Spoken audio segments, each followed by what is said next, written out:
Welcome to a new edition of the Famous Interviews with Joe Dimino.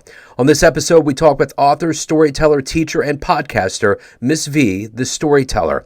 She has been sharing her personal stories for years and decided to turn them into a podcast. Her stories are very personal, and she has quite a story to tell. She has a degree in early childhood education and business management and is the co-author of the book, Living in the Key of Joy. She's full of stories and life. Enjoy this interview. Thank you for taking some time out today to talk with me. I appreciate it. No problem. Anytime. So you are a very busy person as an author, storyteller, teacher, and podcaster, and I'm sure with all of that going on in your life, COVID that turned all of our lives upside down was probably quite a change. So how did you adapt over that time? How did you change? How did you become stronger, so to speak, now that we're hopefully coming out of it? You know, what I did is most people thought that the pandemic was a horrible, no good, very bad thing. I didn't.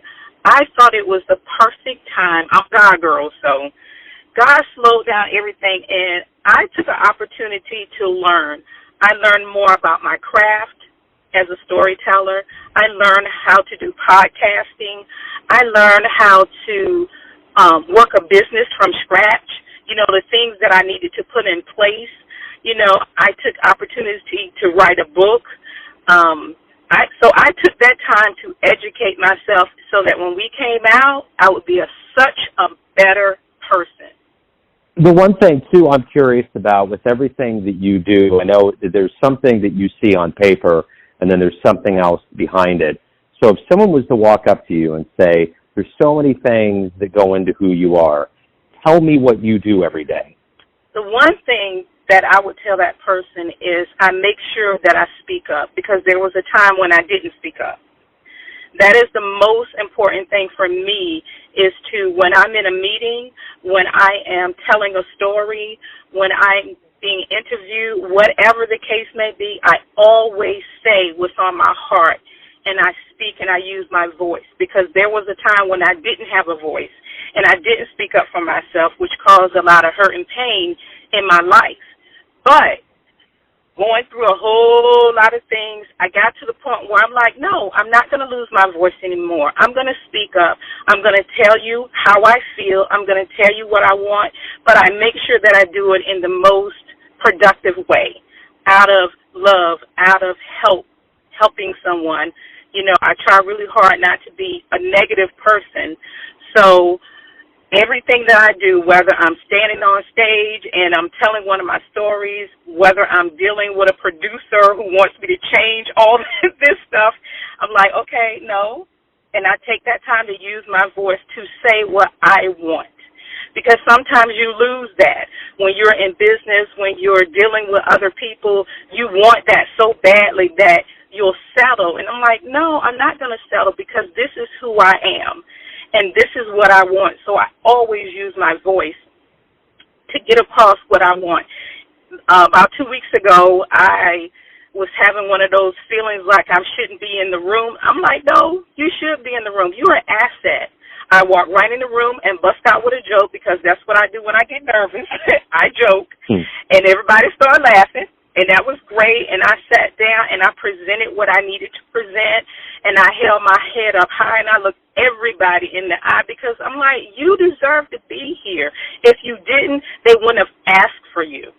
You know, I think the one thing that we learned over the pandemic is it kind of put a microscope on the strengths and ills of our American society. When I hear you say speak up, I think we've probably hit a point in our history where now more than ever is a time that if there's something on our mind and something that needs to be said, maybe this is the best time to do it.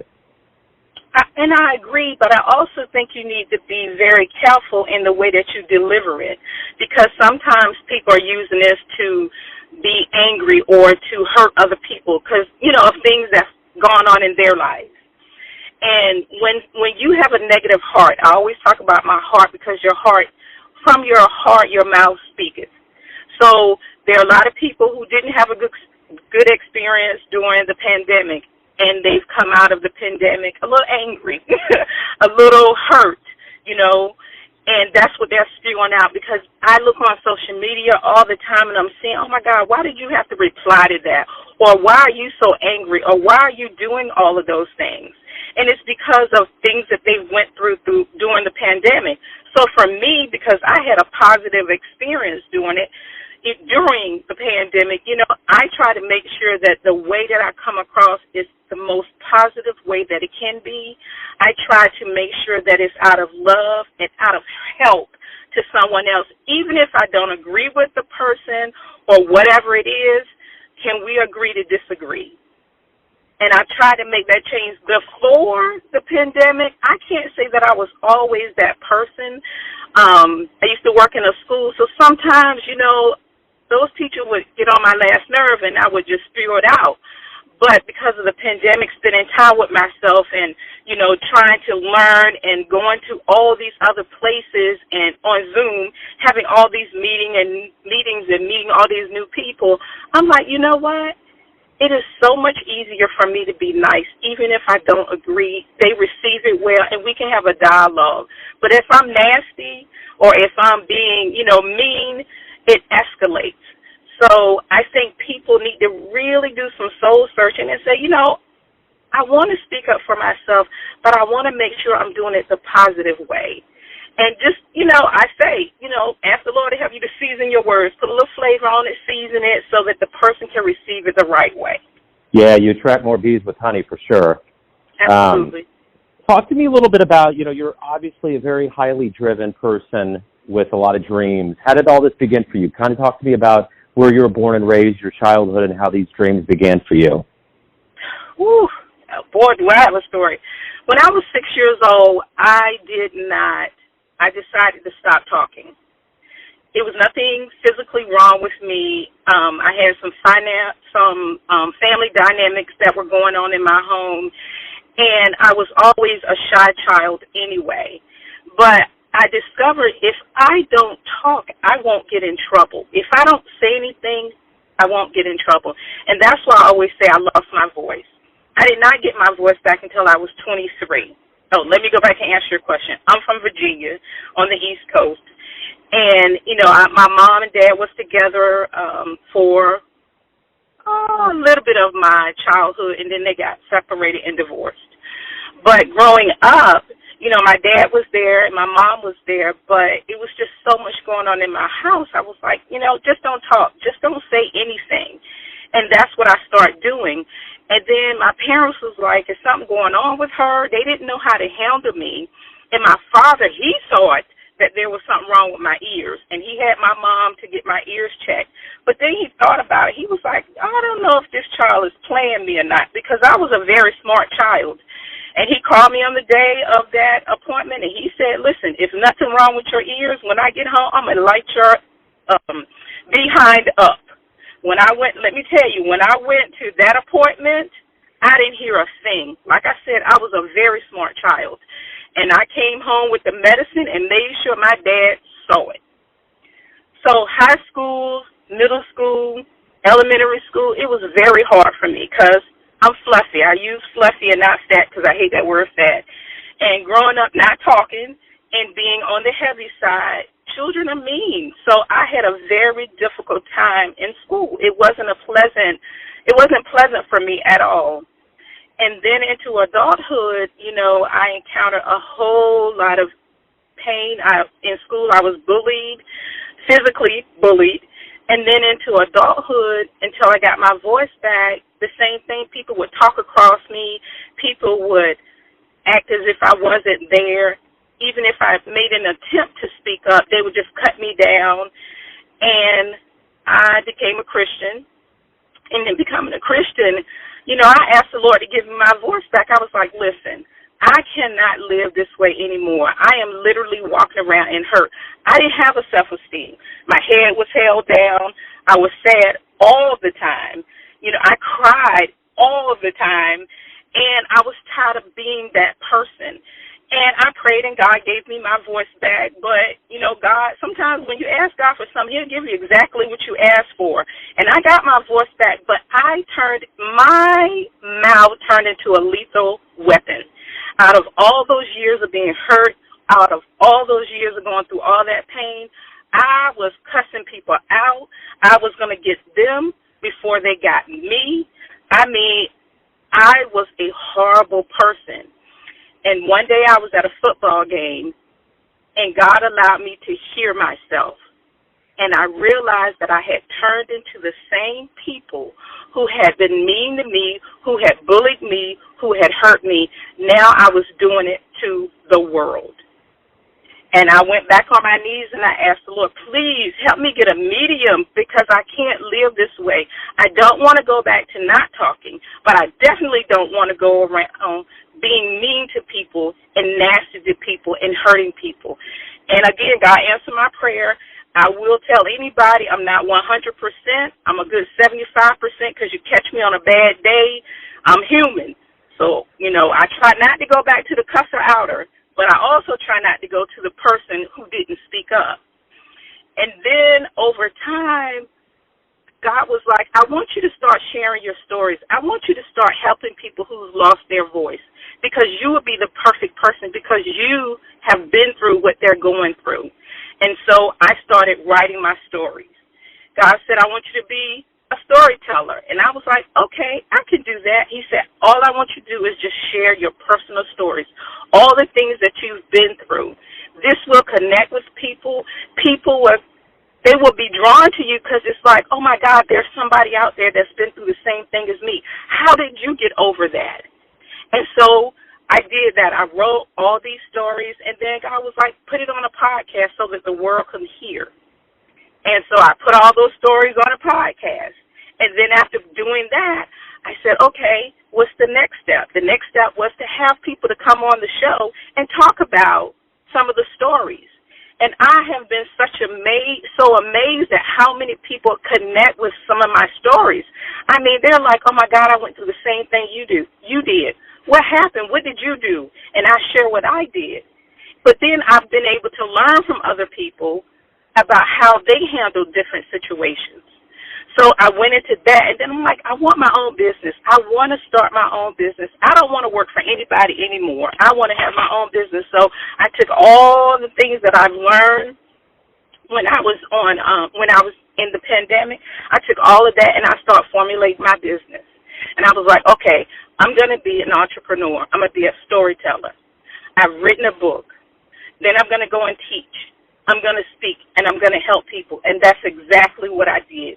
I was determined, and I want people to see this Ms. V, not the old one. And every time I tell someone that I didn't talk, they cannot believe it because, as you can see, I'm a talker now. So I'm curious, and this is kind of a two-part question here.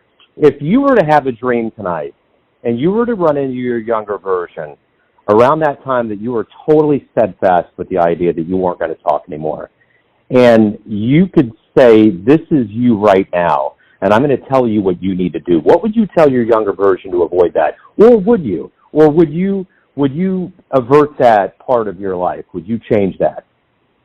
No, I definitely would not change it because if I hadn't have gone through all the things that I went through, I wouldn't be the person that I am today. I wouldn't have the love, compassion, and the desire to help people because when I see somebody that has their head down or somebody that's sad, I immediately want to go over to them because that used to be me, and I want to help them. I want to make them laugh. I want them to feel good about themselves. But I would go back and I would tell my younger self, at the time that the decision was made, it was a decision made for protection. I thought at 6 that I was protecting myself. What I would do is tell myself, do not allow this to carry on until you're 23. That is a mistake because going on not talking so long caused me to have a lot of unnecessary pain and a lot of unnecessary hurt. So during the time, maybe when my parents separated and, I was with my mom or something, I would probably say now is the time that you could start talking. Or maybe in middle school, well, I really needed it because let me tell you, middle school students, woo, those children are hot messes. But I would have said middle school is the time that you need to start speaking up for yourself because you're going to need that. You're going to need to speak up for yourself. So I probably would tell myself, it's okay now, but by the time you get in middle school, you need to start speaking up for yourself from that point on. You know, I think the one thing that we learned over this pandemic, too, is that humanity would have been in a really bad place if we didn't have art, whether it was TV, movies, music, or books. And I'm wondering with you, whether a book or an album, what was a piece of art that really opened up a lot of doors for you and made you feel good? Well, I was a reader. I used to read a lot, but I love to draw, doing crafts, anything that would take my mind off whatever was going on, anything where I could use my hands. And I have to say that is even my go-to now. If I feel stressed out, if I feel like something's going, I'll either go in the kitchen and I'll bake something, or I'll do a puzzle, or I'll pick up a book and I'll read a book. You know, those are my go-to things. I need something to just take my mind off of whatever's going on and just focus on one thing. And I do believe that growing up, I had a grandfather who used to tell stories, a great-grandfather who used to tell stories to me when I was a little girl, and I believe he put that seed in me to be a storyteller. And I've always told stories. I mean, that is just me. Anytime someone would come to me and have a problem, I would always go back through my life and I would help them through a story. Let me tell you what happened to me when I was that age. This is what happened to me, and this is what I would do. And people receive that better than me just saying, well, girl, you just need to open your mouth and you need to tell him this, that, and that. No, they received it better through a story because they saw and they heard, oh, she actually went through this. She's just not spewing out advice. This is something that she's lived through. So I think I can believe her. Because we listen to so many people and they're giving us all this advice, but did you really go through anything or did you read a book and find out? My lessons are all life lessons. Everything, my stories are all life, what I've been through. So, in answering your question, it would probably be books or some type of craft just to help me. I could think better. I could just do better when my hands are busy and I'm focusing on something else besides whatever's going on. So the one thing, too, is that we're only as good as the role models we look up to or heroes. Who would you consider a hero for you or a role model? Oh, my God. When I was in the pandemic, I cannot say his name right, so I'm just going to say his first name. His name is Lynn. He is the writer for Hamilton, the play, and the movie. When I saw that, I thought, oh, my God, this man is my role model. And, you know, I feel like role models can be anybody. You don't have to know him. Because of his writing, how creative he was. And I'm thinking, oh, my God, I connect with him so well because that's how my mind works. When he was writing and developing Hamilton, the play and all the characters and how they went from one scene to another, when I'm writing a book, when I'm writing, my brain goes, I'm literally those characters. And then my other one was Shonda Rhimes. I have always loved her. Shonda Rhimes is the creator of, most people would know now, Bridgerton, but she did Scandal. She did all those shows that some of them are still out right now. And when I look at her and I see her craft, I'm like, oh, my God, I could connect with her because that's how I think. I think in characters. My brain just goes from one person to the next person, and I'm like, these people are my people. I don't know them, but I follow them, and trust me, I have so much in common with them, and I cannot wait to meet them because I am. Well, then that's the thing that my next question is, if you could meet one person alive on the planet today and talk to them, who would it be? It would be Shonda Rhimes first. And I wouldn't necessarily want to talk to her. I would like to just sit and glean from her. Whatever she wanted to pour into me, I would just sit there and just absorb it. And then it would be Lynn. I think it's Miranda. I can't say his name quite right.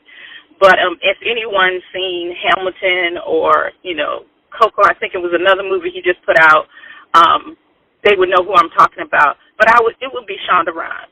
It would definitely be her because she was a strong black woman. She was full-figured like me. She was a writer, and she made it in an industry where it wasn't easy. And that's why I absolutely love her. I'm like, this is my person. Yeah, she's done a whole lot of stuff. I mean, I don't think people understand how many things. She's an empire on herself. She is.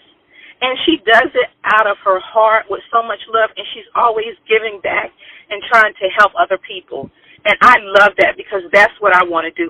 I want to open the door for storytellers, young storytellers, for people to be able to get out and share a part of themselves with the world in a positive way to help them to be better people.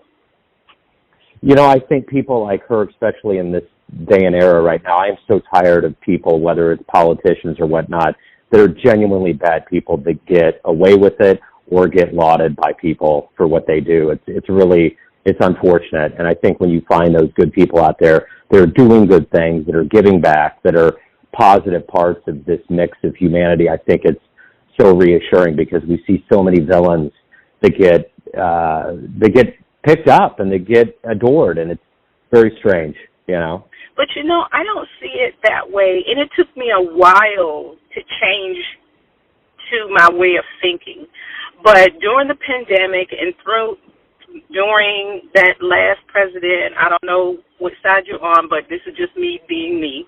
You know, during all of that, and like I said, I'm a God girl, I just believe things happen for a reason.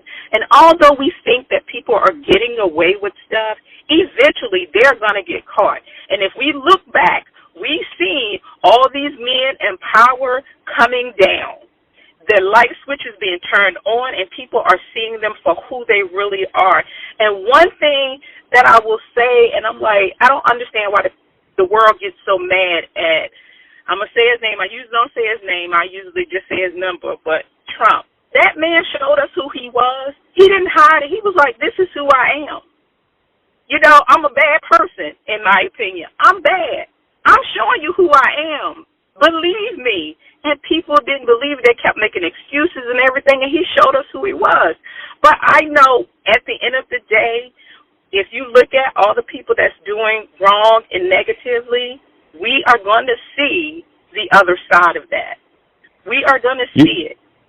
You're right. There's going to be a reckoning. Karma has a way of balancing the board up. It is. And we need to stop focusing on their negativity and say, you know what? That may have happened just like what just happened in the news. And I looked at it and I said, oh, my God, this is, and I don't believe in abortion with Roe v. Wade. That's what I was talking about. I don't believe in that, but I believe a woman has a right to choose. And I thought about it, and I'm like, okay, I'm not going to do like everybody else. I'm not going to be everybody else. I'm going to be who I am. Okay, so this has happened. So what can I do right now until we can get people in the right places to make the right decisions for us? What can I do right now? So what I'm going to do is I'm going to make sure I talk to my nieces. I'm going to make sure I talk to every young girl and tell them things, you know, keep your legs crossed. If you don't have a condom, if you don't have birth control, keep your legs crossed. I'm going to sow into them and tell them and give them wisdom so that they can make good decisions.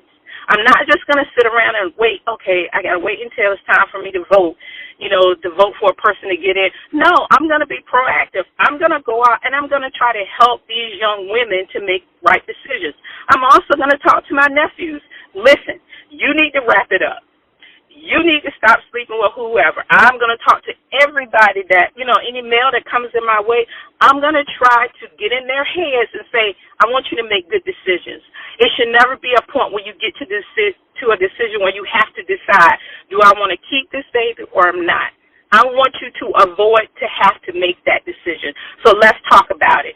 The door is open. Let's talk about it. I want to be able to do that. And other things that's going on in the world, you know, with all the racial stuff that's going on, I remember exactly the day when George Floyd, the first thing that I prayed, I was like, Lord, please do not allow me to hate a group of people based on something that someone did. Help me to find and love on all the people that are doing right, because I don't believe one race of people is all bad. I don't believe that. I know that there are some good people in the world. I know that there are some good white people, just like there are some good black people. Let me focus on them and not the negative people. They are going to get theirs, and I prayed that, and I really believe that that has happened to me, because when something negative comes up, immediately, you know, I'll pray for them, and then I'll say, okay, this is what happened, so what am I going to do to make a change? how can I help this situation to be better? So I try to make it a positive and not a negative. Yeah, no, I agree. And I think, my general philosophy over this time of living through this nightmare of 45 was I wouldn't even talk thank you, because that's what I call them, 45. Yeah, well, I really tried to talk, because that's the thing. He's an egomaniac, and he wants everybody to focus. And I think what you do, the best way you can put a bully in his corner is to ignore him, because that's what they want, is they want the attention. And you're right. I think it takes a global, no matter what color you are, or no matter where you're from, to realize and to pull together and do what you need to do. I remember when the George Floyd incident happened, about 3 weeks before that, I started, because during the pandemic, I had to decide what I was going to do. My son has special needs, and he loves school and baseball, and when both of those got shut down, I was like, I don't know what I'm going to do. So one thing I decided to do was to do more interviews with jazz musicians, and I would put it on speaker, and he would listen to it. And overwhelmingly, these musicians were positive, and there was a lot of really good stuff going on, and I just figured it would be a good break in the air of things that were going on at the time. So I reached out to a young musician in Minneapolis, young African-American man named David Billingsley, and he came back and said, I can't believe that you just got in touch with me. I just sent out like 300 requests to radio stations all over the world, and you just out of the blue reached out and got a hold of me. And he said something along the lines of, this was God's work or something like that. And it was just so cool how we connected. So we do the interview, and about a week later, I release it, and I didn't realize what happened until like a day later with the George Floyd incident. He's from Minneapolis, and I literally heard nothing from him. He was so excited for the interview. And I reached out, and I just called him, and he had posted stuff on Facebook that all of the grocery stores were getting looted. He was totally heartbroken, and I could feel him breaking. I could just sense it. And I called up and I said, David, listen to me. He's the kind of guy that goes into the city and helps kids that can't get music lessons. He is a beacon of strength. And I said, dude, just listen to me. I'm just a guy in Kansas City. We just happened to run into each other. Do not let this break you. And he ended up sending me his album signed, full note on his album. It said, I'm so thankful you called me that day, and I will never forget that time. I mean, here I am, just a white guy here in the Midwest that runs a radio station, and here he is, trying to make it, and he's watching all of this heartbreak around him, and he's like, why should I care? And I just felt that out of him. But we've had a pretty strong bond ever since. It was a really wonderful moment to just, no matter who you are, reach out to your fellow person and say, look, keep going, because you can't let these people that do these things pull you down, because then it's just going to be a bigger problem. Yeah, and I think I love the fact that you took a negative and you turned it into a positive. And that's what one of my messages is, besides, using your voice and speaking. You reached out to him. Your words meant so much to him.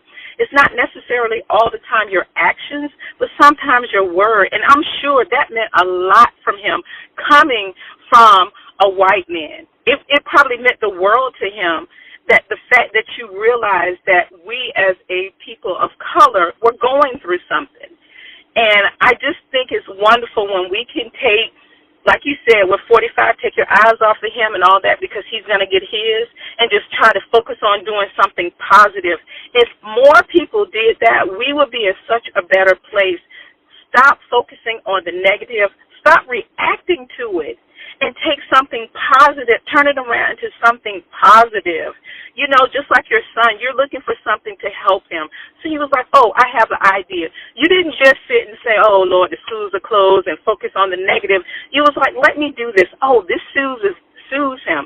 So let me put the music on. But in turn, let me reach out to these people, the musicians, and say, hey, would you like to be on my radio? I'm doing this series, and I think it would be amazing. And the fact that you thought about that, which led you to him, which led, to something positive for him, and in return you got rewarded or you got blessed with the album. I just think that story is amazing. And as you can see, I'm a storyteller, so I would turn that whole episode, turn that into a whole story. You're the storyteller. Yeah, I get it. And And that's the human connection. I think that's what we've learned, hopefully, over the pandemic as humanity, is that we are a community. And I think that's what it's great that we were connected through technology, but you don't get that soul. You don't get that human element that I think we all missed. And I come from that jazz music world, and it's like there's nothing like being in a crowd, and the musician understands that too. That moment, which jazz is once, 100% improv. If you don't have that interaction, you can't thrive. I mean, that goes from Sonny Rollins all the way down to the cat that's on the corner of a city market, urban playground. You just need that. Yeah, for me, now I'm an introvert, which most people wouldn't believe. But during the pandemic, I did a couple of shows. I did one in D.C. and one in Maryland, and I'm on stage, and just to hear the laughter, I'm sharing my stories with them, and just to hear the laughter, it's like, okay, this is pretty cool. I like this. I like the fact that I'm able to make someone laugh, or I'm making someone connect, or I'm sharing a part of me that they can relate to, and it's like, oh, my God, I went through the same thing. Oh, I love that. I love that. Can you tell us another one? I'm like, okay, but time's up, y'all. Sister has to go. But like you said, it's just that human connection now, because of now, you can go on Zoom, you can go on all these different, platforms, and you don't actually have to be with the person. For me, I think it's wonderful because we are able to connect with more people.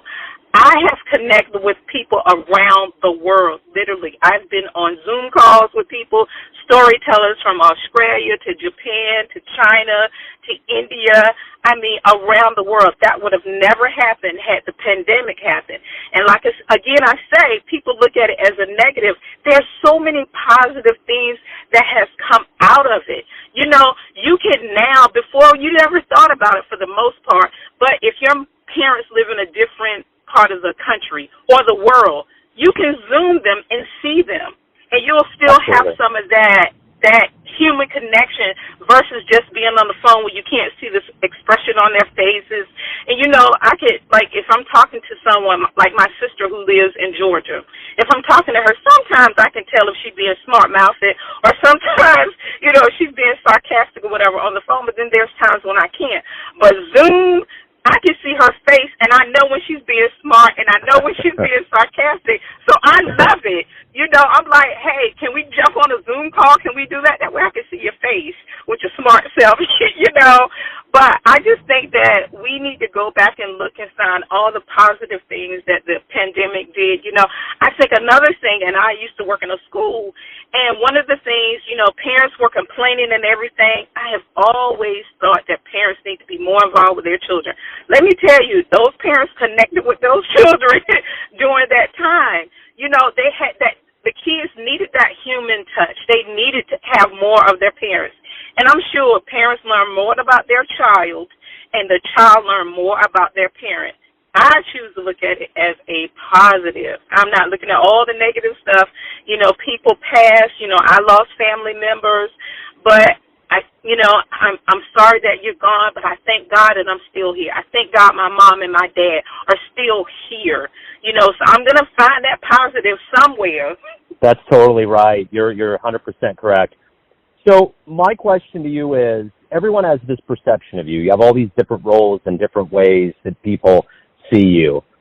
Your family, your friends, your colleagues, and clients, but ultimately you live your life. You have a perception of yourself.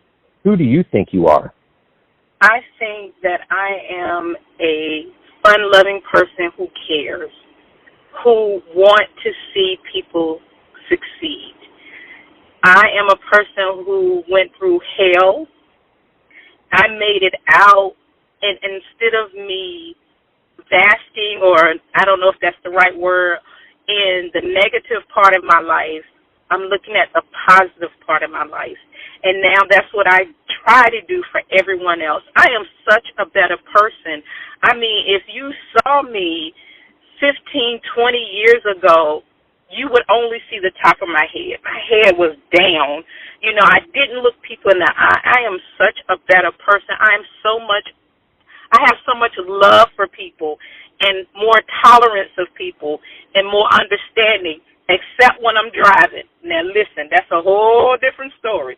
When I'm driving, sometimes that cussing oughta come out, but that's like most people. Like I said, I'm human. Yeah. But, I just think I'm a loving person. I try to be so hard.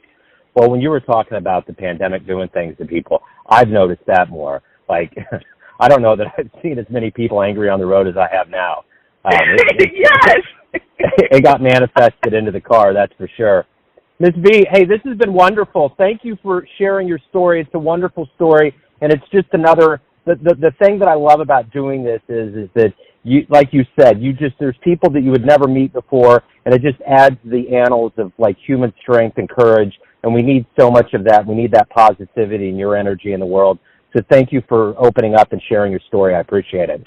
Oh, thank you so much for having me. And, if I could just leave your listeners with two things. Speak up for yourself and show people some love and some compassion. Give them some love. Give them a daggone hug. Put your mask on and hug them. That's right. And before we go, if anyone wants to know more about what you do and who you are, anything that's coming up in your world, where's the best place in cyberspace for them to go? You can follow me on Instagram, LinkedIn. You can follow me on IG, LinkedIn, Facebook, Twitter. You can also go over to, and I have to spell it out to you too, email me. If you want to know more, email me. I even have a YouTube station. The YouTube channel is called Miss V the Storyteller or Miss V Storyteller. Just type that in. You'll be able to go on Spotify and listen to my podcast, on Google, Apple, Amazon Music. I'm out there. You just type in Miss V the Storyteller or Miss V Storyteller and you'll find me. And if you go on one of those platforms, my email address is there if you want to email me and, we can chat. Sounds wonderful. Ms. V, thank you. Godspeed. And again, thank you for your time today. I appreciate it. All right. Thank you. Thanks for tuning in to another famous interview with Joe Dimino, where we cover the world of art, literature, music, and business around the globe. If you want to hear more interviews, visit the Famous Interviews with Joe Dimino channel on YouTube. Thanks again for listening, and until next time.